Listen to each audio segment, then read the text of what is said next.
Hi, everybody. Hi. Welcome, welcome, welcome. So happy that you're here. So happy that you're joining me. It's nice to see everybody. We are live streaming on YouTube as well as on our Facebook page, the Quilted Joy Facebook page, and in the Quilted Joy Clubhouse group on Facebook. So people are coming in. I kind of feel like we're having a party with different rooms, and we can kind of flit about to each room. So this is our Ask Me Anything. We're just going to chat. If you have specific questions, I would love to hear what's on your mind. You can put it over there in our chat area. Pop a question in, and I'll be watching for it and try to get to all of them.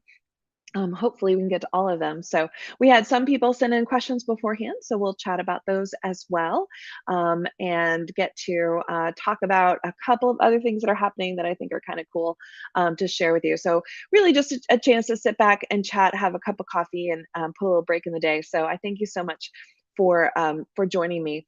And as always, I would love to see what you're working on. I would love to see what's going on in your world. So if you are on Facebook, be sure to join us in our Facebook group at the Quilted Joy Clubhouse there on Facebook, and you can post what you're working on. It's so much fun to see in our monthly, the one that we do the first Wednesday of the month. I'd show how I would quilt something if it were a quilt, if it were my quilt. So people send in photos, post photos of an unquilted quilt top there in the Quilted Joy Clubhouse, and I choose one, and then I show how I would quilt it if it were my quilt. And we've actually had a couple of people recently post photos of the quilt where they used our suggestions. They used my suggestions and showed how they finished up their quilt top. So that's always fun, you know. Right now, it's hard to get together, and normally I'm at a bunch of quilt shows, and I can see people and meet people and get some hugs, and not able to do so much right now. So it's nice to be able to do that virtually through the internet. So the magic of internet, right? So thank you so much for joining me. And we do have a couple of questions that came in beforehand. So I will start off with there, and I just want to be sure that I am seeing everybody. Melissa from Arkansas, Rebecca, and another Melissa, two Melissas. Hey, Brenda. So yeah, do post over there where you are watching from, what city you're in. I'm always interested and knowing how far flung people are watching and enjoying the this our stream. So, ooh, I think I turned on the sound. I'm not sure if you heard that or not, Kelsey. I was looking at the um, I was looking at the posts on Facebook to read the comments, and it turned on the sound. So I'm going to try to do that again this time. Hopefully, it won't. It won't do that. So I'm doing this from my house. So I don't have Kelsey's big brain here to help me figure out up from down. So we're kind of skating on black ice, but we're going to be just fine. Andrea from Dismal, Oklahoma. Oh no. Yeah, we're supposed to get some weather here too, Andrea. Certainly, probably not like yours. Brenda, my hands are really dry too. And I notice it at night, like when I get into bed and I notice it on my sheets, and then I'm too tired and cold to get up and go do something about it. But that's probably the exact same time I should actually do something about it. So, oh, good. Melissa can hear me fine.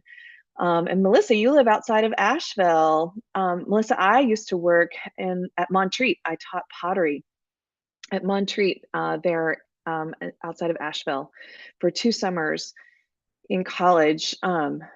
Just that's one of my happy places, Melissa, is the mountains of North Carolina. It makes me feel it's like a source point for me. I really enjoy it. Some people like the beach.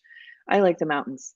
All right, so let's see what a question we've got that came in. Deborah, she was asking about the stools that we have that we use in the Quilted Joy shop. So we rent out time on our long arm machines, and what we have kind of running around the shop are saddle stools.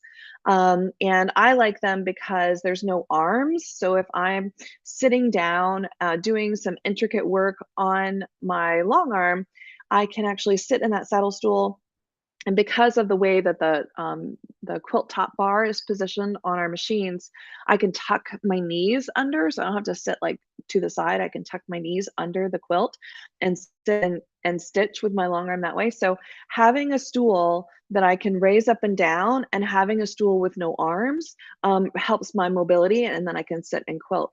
And so it's called a saddle stool. I bought mine. Deborah was asking where I got it. I got mine from bizchair.com. I have no idea if they're still in business, but B-I-Z, bizchair.com. I want to say it was $100. But you know, you don't have to have a saddle stool. You could get a drafting stool. I would just recommend that you get something that can go up and down and something without arms. That would really be the biggest thing. But something with a back also would be nice. But you just want to make sure you can go up and down, because sometimes I just need to like adjust the height of me. Of course, I do have hydraulic lifts on the table, so I can adjust the height of the hydraulic lift a little bit. But to adjust me, that is more helpful for me. If you get a saddle stool, I will tell you, like the first time you get on it, it's like getting on a horse.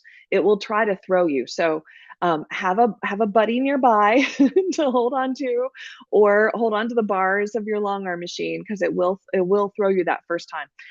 But I enjoy mine. But a regular old like drafting stool would also work out as well. Just make sure. I did ask to have them at a show I was working once. I was like, can we get, one of those saddle stools? Because especially at the Houston Quilt Show, if you are at that show, I mean, it goes from like 9 in the morning until 7 at night, and it is a whole day of standing, and it's a long show.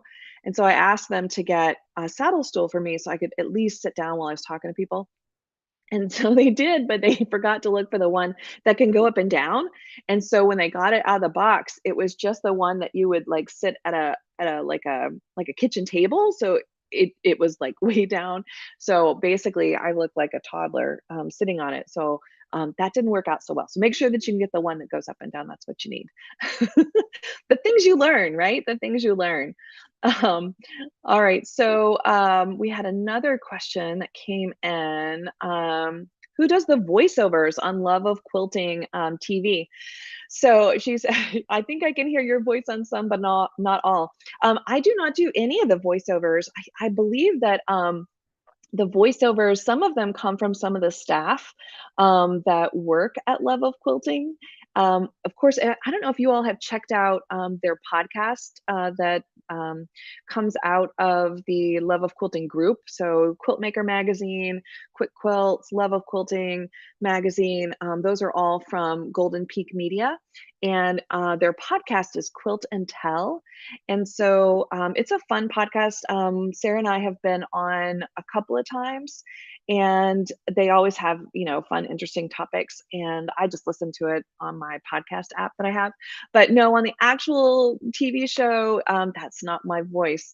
I can be heard on a number of commercials. In fact, we were watching, I want to say, it was some major sports event recently. I'm not a sports person, so I can't tell you what it was. But it was a bank commercial that I did years ago as a voiceover, and it popped up, and my kids were like, "What? Is that you?" So my voice is on a lot of commercials out there in the region. I don't have any national commercials that I'm on, but in the region I do. And but that's not me on the show for the voiceovers. Chris, she says, "What batting do you use? The quilting you do really highlights certain areas so beautifully. They stand out." Thank you, Chris. So I do try to think about my batting carefully, because there are some kinds of quilting that I want to kind of rise up to meet me. There are some kinds of quilting that I want to kind of sculpt, and the batting is how I sculpt, how I kind of make those motifs pop. So something with a higher loft is going to help. So I really enjoy an 80-20 blend. So 80% cotton, 20% poly. And that slight bit of poly kind of lifts up into the quilting lines, and it kind of gives it dimension. Now, my favorite batting is wool, because wool certainly will poof up and really show off the dimensionality of your hard work when you're doing custom quilting. But, it takes, it's a little more, you have to think about when you wash it, and when you gotta air dry it and stuff. So I use wool generally for like show quilts or wall hangings, that sort of thing. But for my everyday quilts, I love an 80-20 blend. I'm not a super big fan of 100% cotton, unless we recently did a scrappy dash. So it was a churn dash. They're nested together. It's a double dash.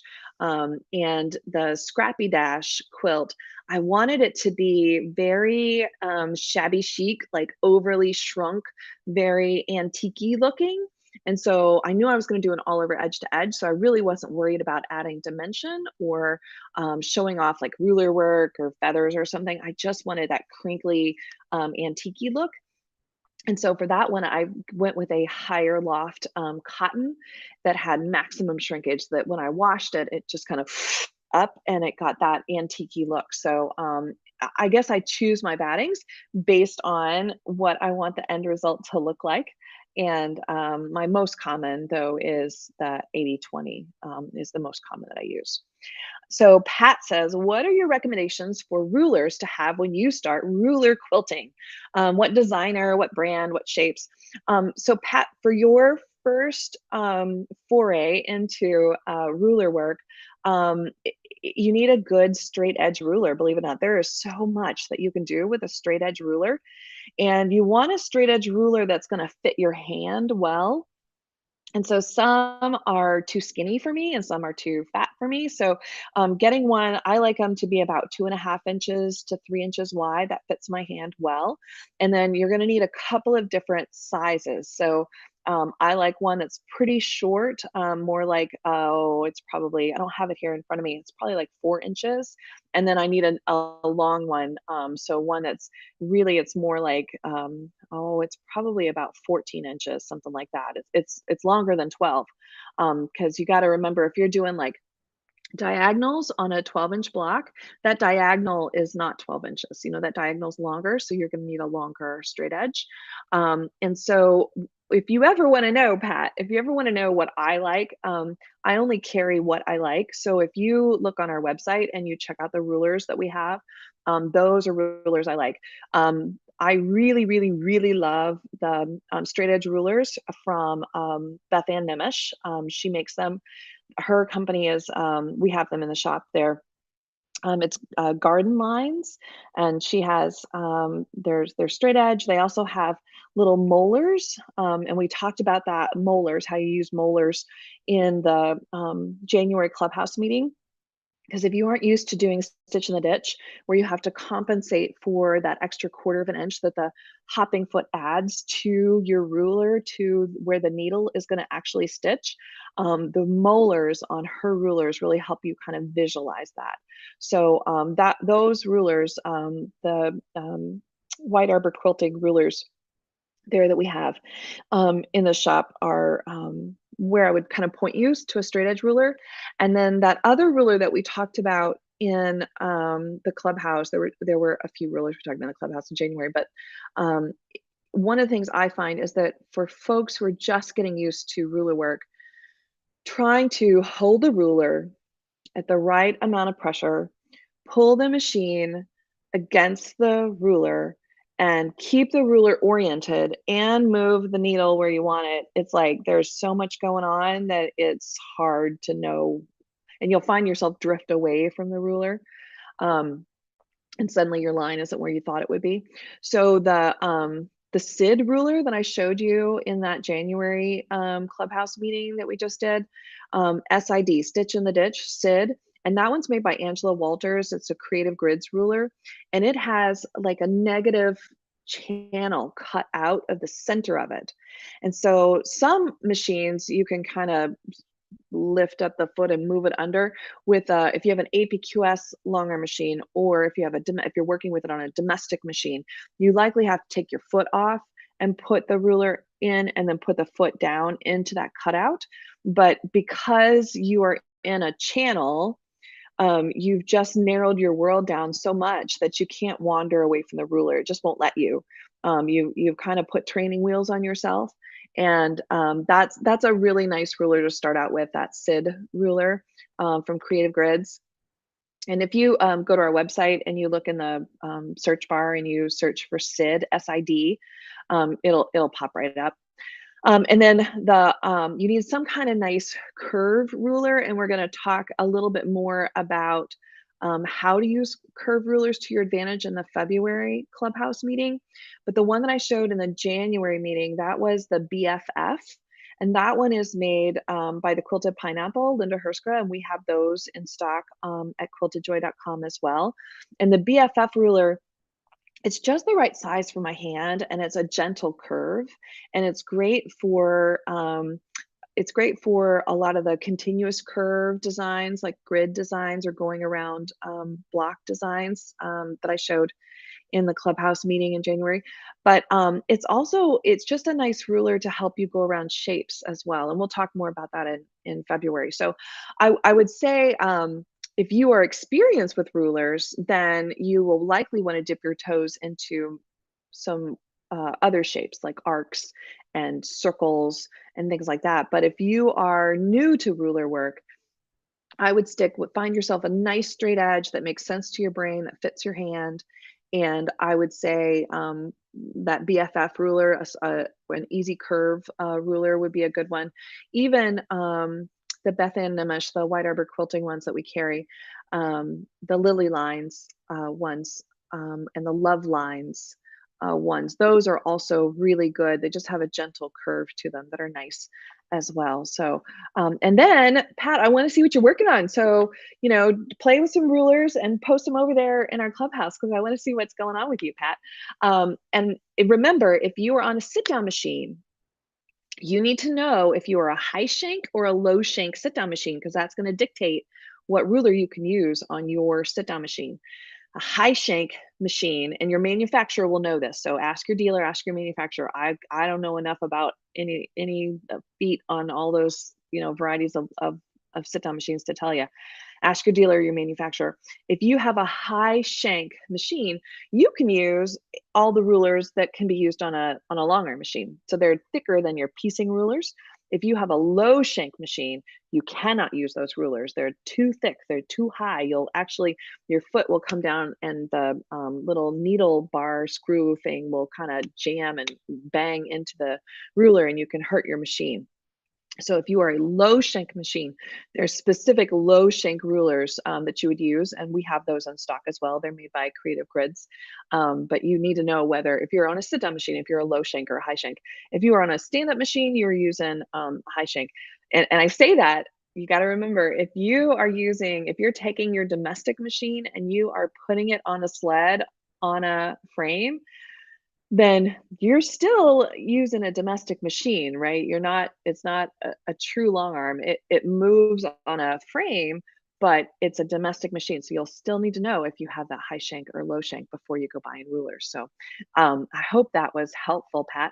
And pop over there in the clubhouse and tell me what rulers that you like. It could be that you like a ruler that I just haven't played with yet. That's entirely possible. All right, so Rebecca says, speaking of batting, what would you consider a lightweight batting? So Rebecca, I am presuming that you are talking about just something that doesn't feel heavy or something that can be used like more summertime stuff. And so then I would go with probably a thinner cotton batting. You could do a thin polyester. It's just that polyester is going to trap the heat a little bit. So I would probably go with a cotton, a thinner cotton, not a super thick cotton batting. Deborah says, does the poly and the 80/20 add any insulation? I sleep so hot. I totally do too, Deborah.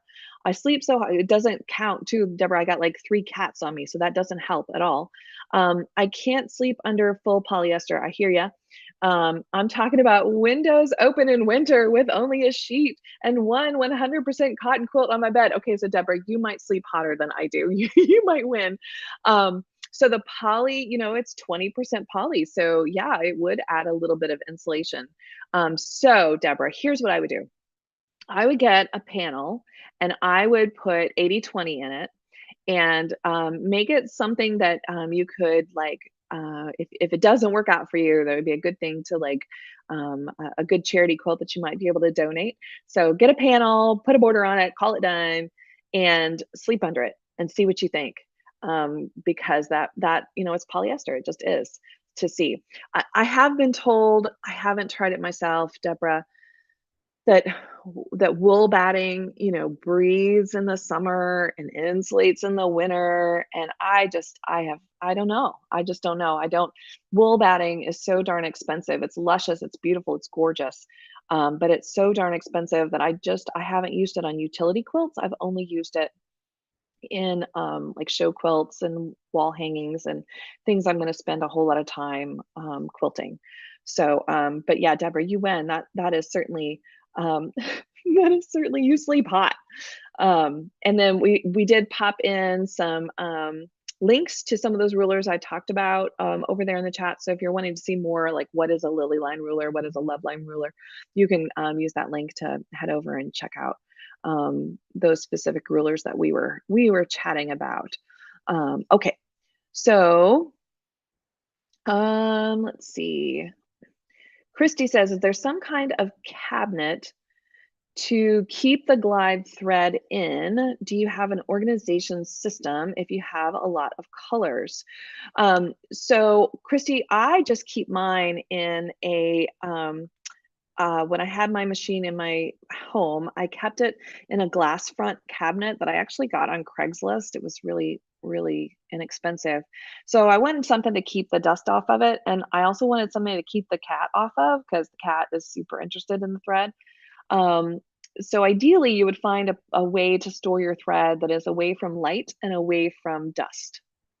So some people will put it in drawers and things. And if you look back at some of our old, our previous Quilted Joy Clubhouse episodes where we do looky-loos, where we take tours of people's sewing spaces, I always try to ask, okay, so where's your thread so that we can see how they store their thread. I prefer to store my thread too by colorway.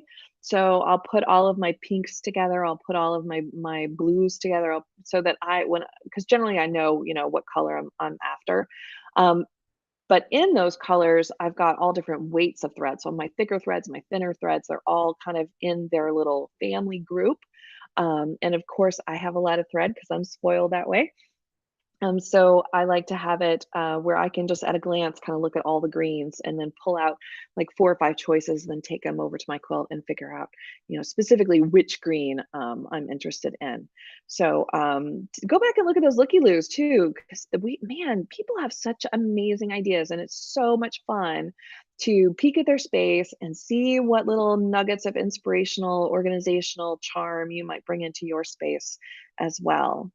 So Kay says, I struggle with my quilting path and not building up too many stitches in one place or line. How can I plan for what to do first, second, and so on?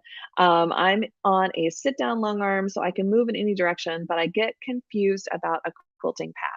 So generally when I see that happens, Kay, it's just because one, when it happens to me, it's because I have monkey brain where like I'm not focused on what I'm doing. Like all of a sudden, I'm like, we're out of milk. And I gotta like, think about that for half a second, and then I lose like where I am.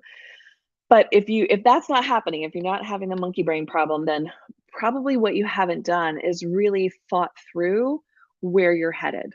So I would take a piece of tracing paper or high quality cellophane or vellum paper and put it down right on top of the quilt, and then with a light pencil kind of sketch where you're headed, and kind of come up with a plan. And then just because you have stitches building up in one place, okay, the next thing I would say to you is check yourself. Okay, why did you get into quilting? I didn't get into quilting to compete. I certainly didn't. So I may have some buildup of thread somewhere. I may have a point that's not exactly right, or a swirl that's not exactly right. And so rather than letting perfection be the enemy of good, and rather than letting perfection eat away at the joy I'm getting from my machine, from what I'm doing, I just kind of breathe through it and go, you know what? I'm not entering this into competition. I'm not. I'm just practicing and getting better. And just like when you were a kid and maybe you were learning how to play the piano, or maybe you were learning how to ride your bike, it's a process, right? And there's joy in the process of learning. So give yourself a little grace and forgiveness, and just come to a stop. If you feel like, when I feel like my monkey brain is about to take off, I just stop the machine. I absolutely stop, come to a stop, and go, okay, where am I going next?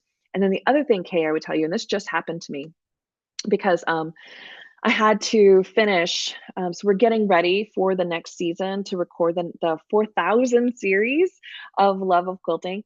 And I was quilting the table runner that is going to be in the, when will that be? The July, August edition of the magazine. So it's a pattern that I designed for that edition, and it'll be in the next show as well. And I decided to quilt it on my Pfaff Creative Icon machine. And I was in a hurry trying to get it done because I had to get it in a box and I had to ship it off. And I used a beautiful variegated thread on the top, a 40 weight thread on the bottom. And I was just in such a rush that the thread that I grabbed for the bobbin was just like, it was what I was piecing with. It was like a 50 weight cotton. And so what happened was I had that thing you're talking about, Kay, where my monkey brain got away from me and I had some thread buildup. And I thought, here is an example. Here is where I should have taken the time to go find a 60 weight or even an 80 weight, so a super skinny thread in my bobbin, because then those buildup stitches don't show quite as well because you don't have the interlock between the two thick threads. You've got a super skinny thread and then a regular thread. So that would probably be another way to avoid it, Kay, is we have Deco Bobs, pre-wound bobbins. I don't know what set down machine you're using, but we have both M's and L's for long arm machines. And if you use those Deco Bobs, they're 80 weight. They're made by Wonderfill. They're 80 weight pre-wound bobbins. That's the bobbin I should have been using when I was using my Creative Icon to quilt this table runner, and not have been lazy and just grab whatever was running around my studio with nothing to do. So, and then as far as like direction and path, that is something that everybody struggles with, because you actually, on a sit down machine, you have the luxury of like rotating the quilt, whereas on a long arm machine, you have to be able to flip the designs upside down and to the left and to the right. So I would say perhaps rather than trying to rotate the quilt, maybe use it truly more like a long arm machine where you do stitch things upside down to the right and left. And then you're not having to think about, okay, how do I need to rotate this? And how do I need to move the design in my head to fit in this space? So I hope that helps, Kay. I would definitely check out those 80 weight bobbins. I think that will work super well for you as well. And so while we're talking about it, I want to show you today the Love of Quilting producer they released all of the next season online. So the 3900 series is now available for downloadable purchase through Quilting Daily, which is the Fawn's and Porter website. And it will be also airing on your local PBS station over the next few months. And so I wanted to show you, and hopefully I don't screw this up. Kelsey is going to help me. I'm just going to see if I can pop over and show you what she shared. All right, we're going to put a bit.ly link up on the screen so that you can go over and see this. So it's at quiltingdaily.com. And we'll put the bit.ly link up there so that you can hop over and see. But all of the shows for the next series were released today. And so you can see us there on set. We do this out in Denver, and Sarah's helping me with the machine. Sarah is such a pro with sit-down machines and embroidery machines and different feet for machines. Oh my goodness, she knows so much about sit-down domestic sewing. And so between the two of us, between her sit-down domestic sewing and embroidery genius and what I can do on the long arm, it's a nice combination. But you can see that photo there. That is the Cozy Moments quilt that was in, I believe it was in the November-December edition of Love of Quilting magazine. So it's a foundation pieced flannel log cabin on a diamond. And then these are some just still shots from the different shows as we're on set. So Sarah showed how to use some dress and plates to make some stockings. And then this one was amazing, you guys. So this one was the 500th episode. Imagine that, 500 episodes of Fonz and Porter Love of Quilting show. And so for that episode, they had Marianne Fonz and Liz Porter Zoom in and watch us record the show. And then afterwards, you can see this is Ginger. Ginger was fielding some live question and answers to the four of us. And I tell you what, to be on set with Sarah and Marianne and Liz, it was one of those like blow your mind kind of moments. So that will air on PBS. But if you're interested in seeing that question answer time that we had with Marianne and Liz to catch up on what they're up to in their retirement, that is available through Quilting Daily. You can actually get the subscription to watch that. And then this one, Tracy Mooney, she showed different ways to paper piece, English paper piece, and multiple ways, including how to use a machine to do that. And then here's that Cozy Moments that is in the background, that all flannel log cabin foundation piece. The blocks are big. These are like 8 by 16 blocks. So one of the things that we talk about in the show is how to get ready and prepare paper piecing for oversized blocks. And then in that, okay, so I have to tell you this story. So we're talking, you know, we're sewing and we're chatting, and we never know like what tangent we're gonna, you know, chat about. And so I was talking about how this quilt was for the winter edition of the magazine. So I was thinking about the winter, and of course in Kentucky we don't get snow very often, and when we do, it's like crippling because we don't react well to like an inch of snow. Oh my gosh, you know, we don't react well. So we don't get snow all that often. Of course, Sarah's from Michigan, and so Sarah, she gets lots of snow. So Sarah is totally used to snow. Sarah has like a whole system for her kiddos to go out and play in the snow. I did not. And so with triplets, when my babies were little, of course, all their feet were the same size. So it wasn't like I had hand-me-downs. It wasn't like I could buy, you know, one pair of boots and then the next year the next kid could wear the same pair of boots. I would have been forced to buy 3 pairs of boots in every size. And I was not going there. I was just not going to do it because it just didn't snow that much. And so we're chatting about snow on set, and I remember that I remember that we had this big snow, and all the kids wanted to go out and get in the snow, and I didn't have any boots. And so poor little Nicholas, I found this picture and sent it in to them so they could post it online.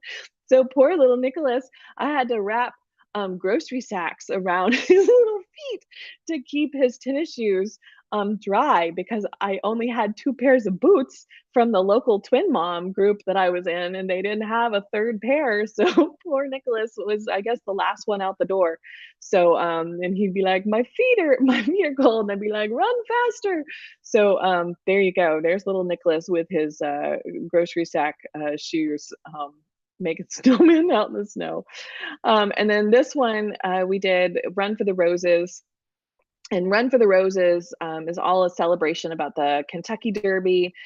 And we chat about all of the different events that happen with the Kentucky Derby. And then Sarah shared 2 big festivals from Michigan that she's been to. And I created this quilt to really celebrate that local festival. And you can see this is the border.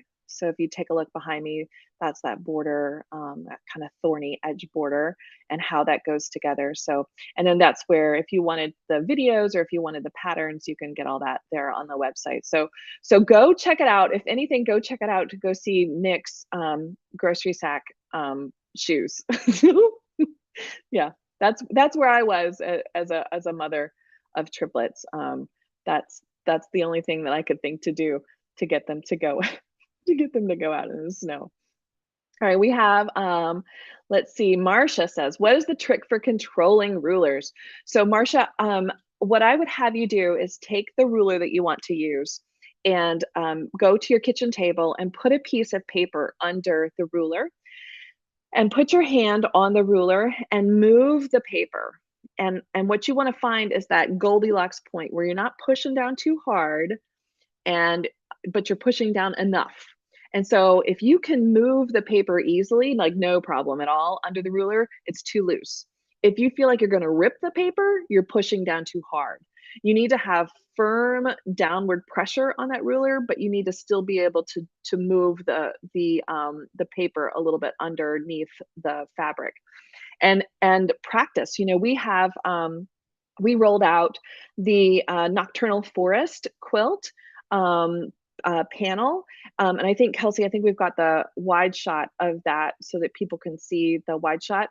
And what I did, I used the fox for my sample quilt, and then went through and came up with a ruler design and it's in the pattern to show you what the quilting design is that I used and where I put my ruler lines to be to kind of frame out that. And so that is a nice, easy entry way to kind of play with rulers in a very low key environment to get used to how to hold them and where you're headed, especially because you have a lot of seams there that you can kind of use to line up.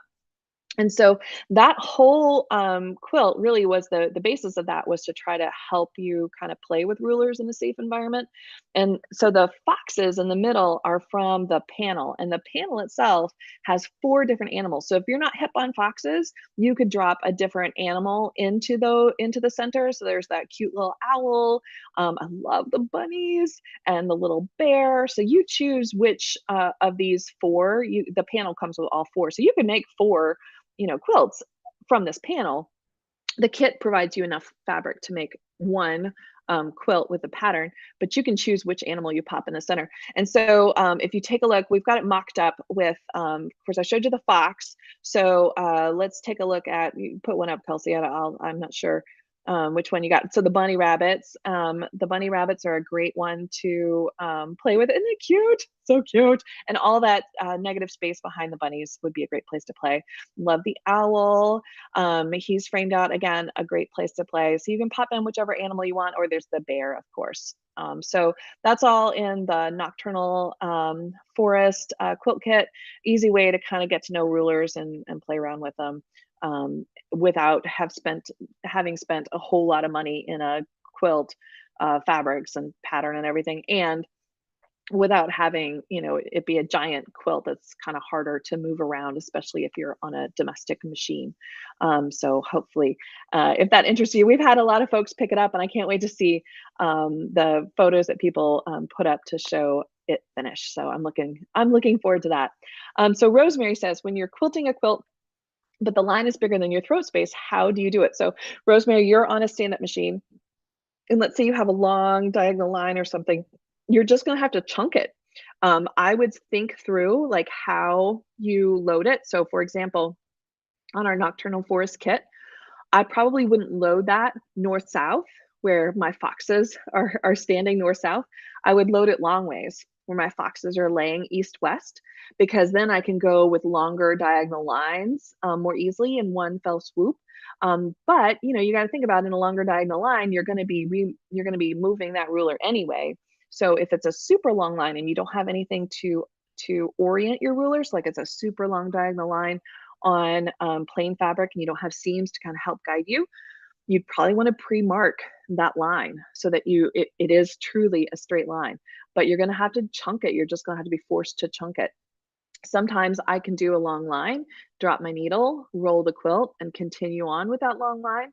It really depends on what else is going on in the quilt. Yeah. So Deb says, when doing paper pantographs from behind the machine, I sometimes get stitches overlapping on the right side. Overlapping on the right side. Overlapping. I try to follow Tracy Russell's tips, but if you have any input and thoughts, when I'm quilting to the right, I should say stay from the back. Oh, when I'm quilting to the right, I should say from the back of the machine. So you're quilting to the right and you're saying your stitches are overlapping on the right-hand side. I'm wondering, Deb, okay, so 2 things are coming to mind, Deb. If your leaders are not square, when you load your quilt to your stand-up machine, it's gonna be kind of cockeyed. So double check that your leaders are actually square to your frame. And the way you know that, Deb, is unroll your leaders a little bit and stand back and look at them and see if your leaders have a smiley face or a rainbow. And if they do, you're dealing with its leaders that have been stretched out. And so you're pinning your quilt to a non-square frame, basically, your foundation you're putting your house on has a bow in it, and that's gonna affect how well you can keep a straight line. So double check that your leaders are square. That would be the biggest thing. And then make sure that when you put your pantograph down, that you double check that you've set it down square on the table.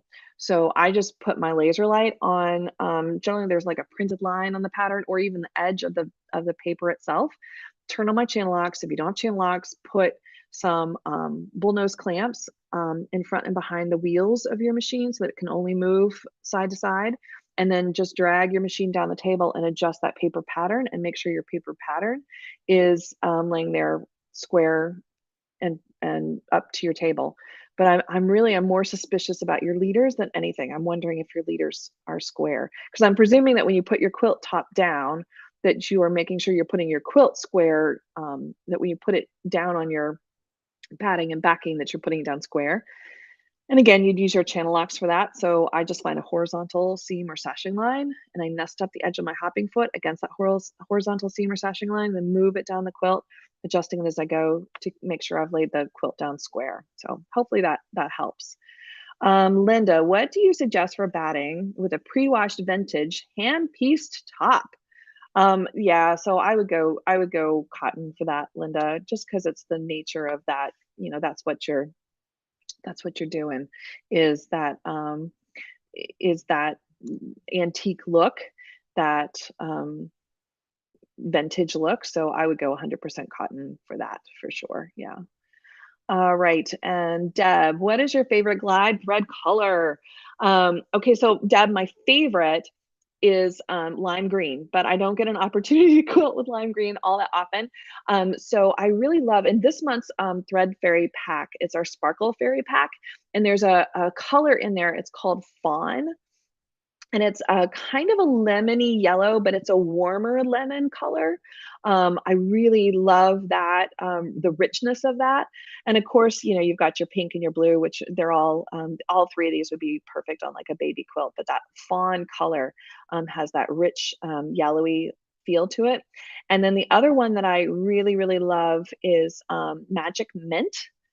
Magic Mint is surprisingly like a go-to neutral color for me. It works on so many different quilts. It's always startling when I pull it out. I'm like, yeah, that's the absolute right color. So the Magic Mint color is a good one. And then there's a new color. They came out with like 45 new colors recently. And there's one called Seagull. That's that kind of battleship gray that works great on a lot of different quilts because it's the color of shadow, so it works on quilts with lots of different colors. So that Seagull color is also really awesome.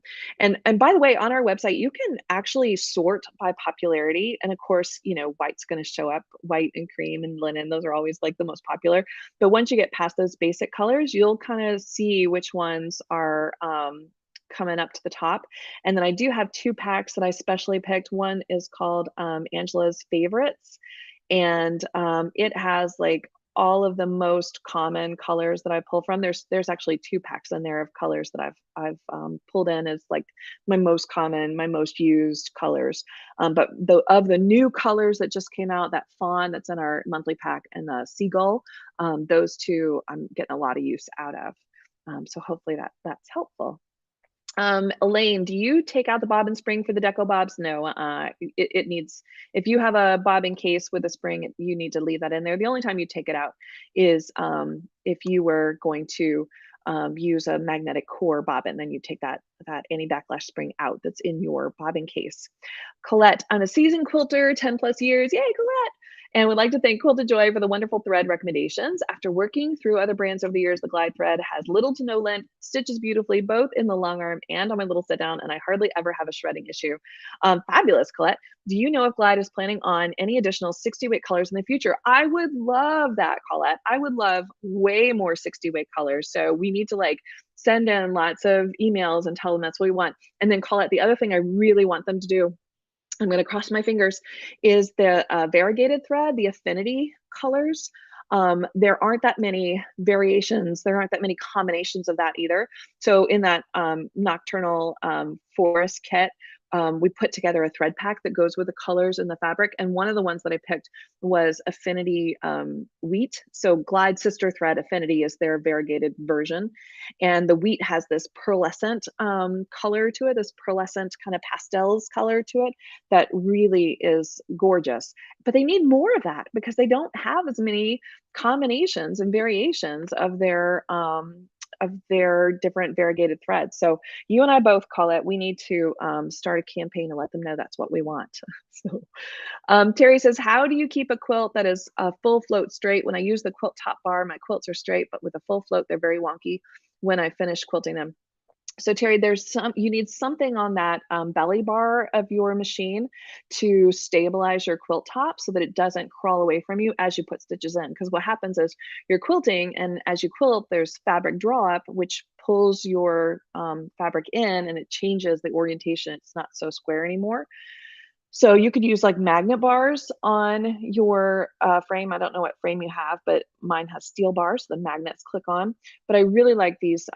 They're called Start Right clips, and they're the ones I use are pink because that's what goes on my 2-inch bars. And they kind of snuggle and nest and hold that quilt top into position so that it can't crawl away from me as I work. Of course, every time I roll my quilt forward, I use my channel locks. I nest up my hopping foot against a horizontal seam or sashing line and move it down the quilt, adjusting it as I go to keep everything square. And then I pop those clips on to keep it in position. Let's see. Let's see, I answered that one. So let's see, Deb. Oh, I got you.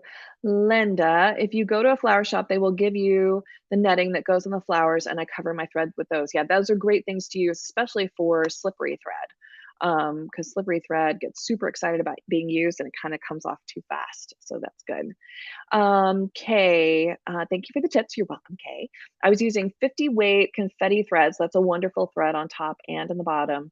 I'll get some 80 weight bobbins. Yes, and good. I'm glad that you consider your projects learning experiences. That's the best way to approach it. I think we get too bunched up when we're like, oh, somebody's going to judge me. No, you're just going to make a quilt and have some fun and learn something and wallow in your self-expression and enjoy it. Liz, not a question, but a comment. It really struck me yesterday when I was watching the episode on paper piecing leaves, just how well you and Sarah balance one another. Oh, it's so nice, Liz. And it was the same feeling as we used to get from Marianne and Liz. Oh my gosh, that's like the nicest thing ever. Oh, Liz, all right, gold star for you today. Thank you. That's sweet. Marianne and Liz left humongous shoes to fill, and there is no way Sarah and I could ever, our both feet might fill one of their little toe portions of their shoes. They are legends, and I'm just honored that I was given the opportunity to get to know them before they retired, and I'm honored to carry on the love of quilting with Sarah. And Sarah is just the kindest, nicest. We just have so much fun. It's just a great time. They actually sent me a picture this morning of us on set, and it's mostly of us just goofing around, frankly. We have a whole lot of fun. Cindy says, growing up in Minnesota in a family of 6 kids, all right, I know where you're going, Cindy, we didn't always have boots that were in the best shape, so plastic bread bags were a staple used inside our leaky old boots. Back then, grocery bags were all paper. Yeah, grocery bags, a paper grocery bag would not work at all, would it, Cindy? That's true. Yeah, so I'm glad to know that that that I have a fellow bag of a foot bag person on the other end there, Cindy. My kids didn't seem to grow up warped in any way, so it's all good. Christy says, when purchasing pantographs, I have a Millie 30. If a pantograph design is 5 inches wide, is it beneficial to order a pantograph with 2 rows of a design instead of 1? Yes. However, Christy, so what she's talking about is she has this massive throat, 30-inch throat, and she's looking at a 5-inch pantograph. And so she's saying they print them where you can actually get 2 rows of the 5-inch pantograph. And is that more economical, as she stitches? For sure. However, you have this massive throat machine. So I would start looking at massive pantographs that were designed to be stitched by massive throat machines, because it will reduce the amount of time it takes to quilt your quilt so that you can do one whole pass and not do multiple passes back and forth. Now, there are times where you simply can't do that. The pattern was made to stitch 5 inches, and that's just the way life is. So then, yes, I would get a pantograph where that's printed in 2 rows.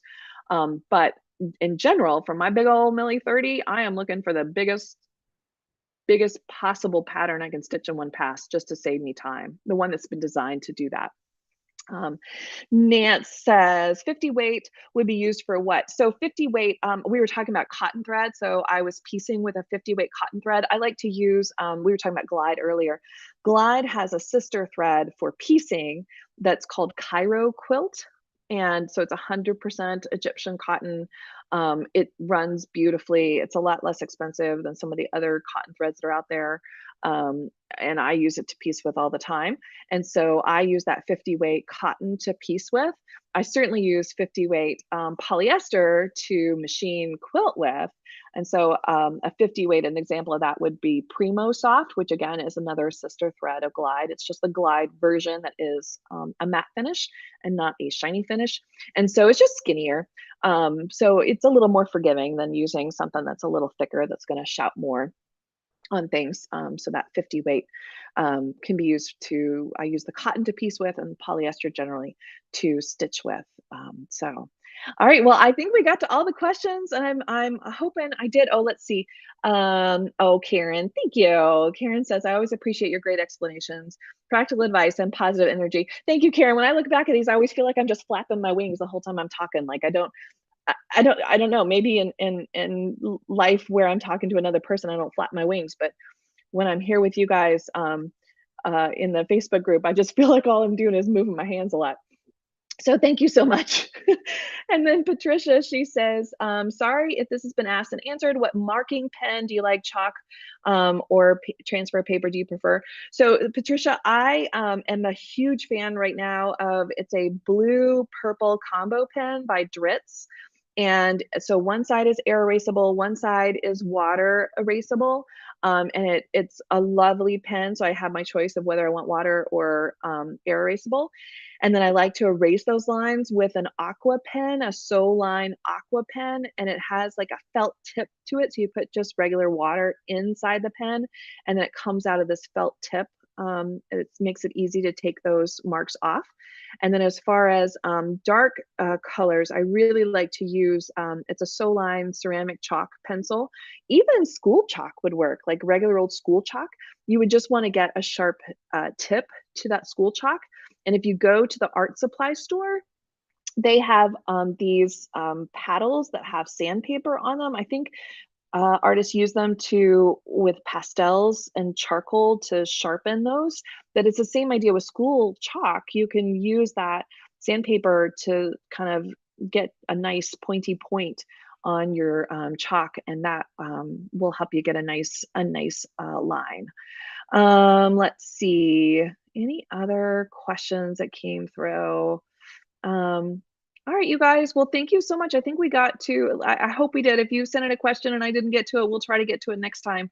But I will see you on the first Wednesday of February. And goodness, let me call up my calendar because I should know that date off the top of my head and I just do not. It's the 2nd. So February 2nd at 10 a.m. Pacific, 1 p.m. Eastern. That's when we'll be live in the Quilted Joy Clubhouse. We're going to talk about using rulers around applique and taking a look at how to practice that before you go to your your needle turn applique you've been working on forever. So we're going to look at some rulers that will help you go around applique. And in the meantime, I will see you in the clubhouse, and I'd love to see what you are working on. And I will see you guys very soon. All right, you guys, see you later. Bye. Thanks so much for joining me.